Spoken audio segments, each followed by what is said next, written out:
पड़ने जा रहा है कि चुनाव के बाद ये बीजेपी वाले ढूंढने को नहीं मिलेंगे।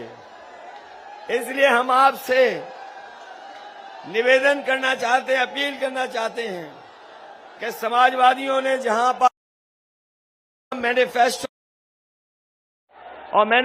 में ये कहा है कि समाजवादी सरकार बनेगी तो न केवल भर्ती निकालेंगे फौज की, पुलिस की, बल्कि जो 11 लाख पद खाली हैं उन पदों को भी भरने का काम समाजवादी सरकार में होगा।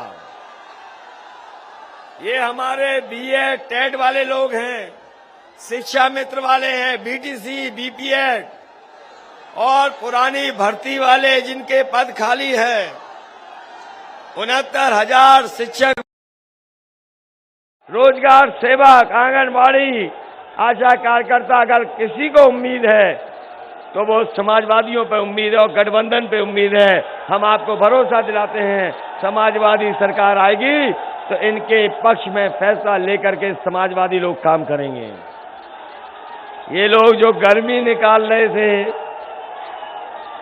गर्मी निकालने वालों ने बताओ नौजवानों भर्ती निकाली क्या? 3 साल से इंतजार कर रहे हो कि नहीं कर रहे हो? और आपकी उम्र भी बढ़ गई, इसलिए समाजवादी सरकार बनेगी तो पुलिस के साथ साथ फौज की भर्ती कैसे निकले उस दिशा में भी समाजवादी लोग काम कर करके दिखाएंगे। मुझे तो लग रहा है ये 6वें और 7वें चरण वाले लोग जो गर्मी निकाल रहे थे उनकी भाप निकालने का काम करेंगे। बताओ भाप निकाल लोगे कि नहीं निकालोगे? इसलिए याद रखना, ये चुनाव जहां साइकिल का है वहीं आपके छड़ी वाले भी लड़ रहे हैं। साइकिल और छड़ी दोनों की मदद करोगे? और मुझे खुशी है इस बात की, जहां से चुनाव शुरू हुआ था, पश्चिम से चुनाव शुरू हुआ था, इस बार आरएलडी और गठबंधन के लोगों ने भारतीय जनता पार्टी का हमेशा हमेशा के लिए खात्मा पश्चिम में कर दिया है। और जिस समय मऊ में पहला कार्यक्रम हुआ था ओम प्रकाश राजभर जी के साथ, दूसरा हमारा उससे पहले कार्यक्रम संजय चौहान जी के साथ हुआ, याद होगा उस समय कहा था कि ये समर्थन ऐसा मिल रहा है कि बीजेपी जिस दरवाजे से आई है उसी दरवाजे को भी बंद करने का काम गठबंधन के दल करेंगे। बताओ आज लग रहा कि नहीं लग रहा कि दरवाजा बंद हो गया? इसलिए आपसे अपील करता हुआ याद रखना ये बीजेपी के वो लोग हैं जिन्होंने किसानों की हत्या की है, जीप चढ़ा करके हत्या कर दी,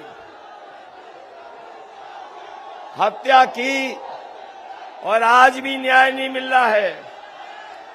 एक हमारे साथ पवन कश्यप भी बैठे हैं मंच पर, ये वो नौजवान है जिसका भाई पत्रकार था और जिस समय वो वहां पर मौके पे था, मौके पे उसकी जान चली गई पत्रकार भाई की। मैं इस मौके पर मैं पवन के साथ साथ ये जो पवन दिखाई दे रहे हैं ये वो हैं जिनके भाई की जान, याद कीजिए, लखीमपुर में गई थी, अभी तक न्याय नहीं मिला है। मैं पवन और तमाम अपने किसान भाइयों को इस मंच से कह सकता हूं, समाजवादी सरकार आने वाली है, इस परिवार को न्याय दिलाने के साथ साथ हमारे किसानों की जान गई है, उनको भी न्याय दिलाने का काम समाजवादी और गठबंधन के लोग करेंगे। इधर तो बीजेपी हार स्वीकार कर चुकी है और मैं इसलिए कह रहा हूं कि हार स्वीकार कर ली है। उनके प्रत्याशी आपने देखे होंगे, आज जनता से माफी मांग रहे हैं। कोई दंडवत होकर के माफी मांग रहा है, कोई कान पकड़ करके उठक बैठक लगा के माफी मांग रहा है, कोई तेल लगा करके माफी कर रहा है।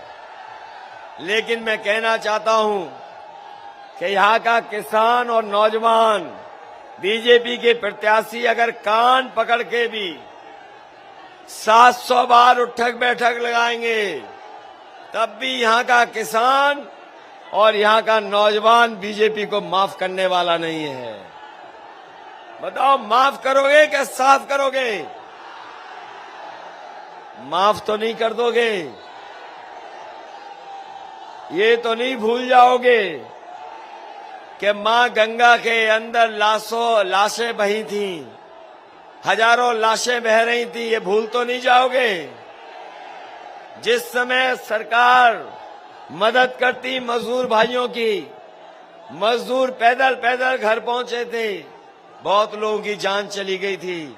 बताओ, पैदल पैदल मजदूर चले थे, वो भूल तो नहीं जाओगे? महंगाई तो नहीं भूल जाओगे? और 5 साल हमारे नौजवान रोजगार और नौकरी के लिए इंतजार करते रहे, ये बीजेपी को तो नहीं भूल जाओगे? इन्हें साफ करोगे? ये डीजल पेट्रोल महंगा कर दिया कि नहीं कर दिया? और ये अगर इस बार आ गए, अभी तो 100 रुपए में बेच रहे हैं पेट्रोल, अगर कहीं दोबारा आ गए तो 200 रुपए में पेट्रोल बेचेंगे। इसलिए सावधान हो कि नहीं सावधान हो? मैं तो बधाई देता हूं कि यहां पर बनारस में जो बीजेपी ने और उनके प्रधानमंत्री जी ने एक गांव में पूरे विकास कार्य कराए थे और उस गांव को गोद ले लिया था। आपको जानकारी मिली होगी, जिस गांव में गोद लिया गया था वो गांव का भी प्रधान बीजेपी हार गई। बताओ, बीजेपी हार गई कि नहीं हार गई? आप लोग नाराज हो बीजेपी से कि नहीं नाराज हो? हटाना चाहते हो कि नहीं हटाना चाहते हो? इन्होंने काशी में तोड़फोड़ की है कि नहीं की है? गंगा की सफाई की कि गंगा गंदी है? इसलिए इस चुनाव में इनके खिलाफ एक एक मतदान कर करके, वोट डाल करके गठबंधन के जो साइकिल से लड़ रहे हैं उनकी मदद करना, जो छड़ी से लड़ रहे हैं उनकी मदद करना। मैं बधाई देना चाहता हूं चंदौली के कार्यकर्ताओं को, बधाई देना चाहता हूं भदोही के अपने कार्यकर्ता नेताओं को, बधाई देना चाहता हूं मैं अपने बनारस के सभी नेता कार्यकर्ताओं का। और वही मैं आप सबसे अपील करूंगा कि जो राजेश पटेल चुनाव लड़ रहे पिंडरा से, उनका चुनाव चिन्ह लिफाफा है, लिफाफा मत भूल जाना, लिफाफा याद रखोगे। सुनील सोनकर चुनाव लड़ रहे हैं छड़ी से, छड़ी को याद रखोगे। अरविंद राजभर छड़ी से लड़ रहे हैं। अभय पटेल लिफाफा चुनाव चिन्ह है। अशफाक अहमद साइकिल के चुनाव चिन्ह से लड़ रहे हैं, उनकी मदद करना। किशन दीक्षित साइकिल से चुनाव लड़ रहे हैं, उनकी मदद करना। पूजा यादव साइकिल से चुनाव लड़ रहे हैं, इनकी मदद करना। और पूर्व मंत्री सुरेंद्र पटेल जी जो साइकिल से चुनाव लड़ रहे हैं, उनकी मदद करना। मुझे उम्मीद है कि इस बार बनारस और बनारस के आसपास और पूरे पूर्वांचल में भारतीय जनता पार्टी का सफाया होने जा रहा है। मैं पूर्वांचल की जनता को भरोसा दिलाता हूं, जब कभी गठबंधन सरकार बनेगी, भविष्य में आने वाले समय में गठबंधन सरकार बनने जा रही है, पूर्वांचल के किसानों का, पूर्वांचल के नौजवानों का और पूरे क्षेत्र का अभूतपूर्व विकास कराने का काम हम लोग मिलकर के करेंगे। इन्हीं शब्दों के साथ आप सबका स्वागत करता हुआ, आप सबका धन्यवाद देता हुआ, आप सबको बधाई देता हुआ कि आने वाले समय में आप गठबंधन की सरकार बनाएंगे। मैं इन्हीं शब्दों के साथ एक बार फिर पश्चिम बंगाल से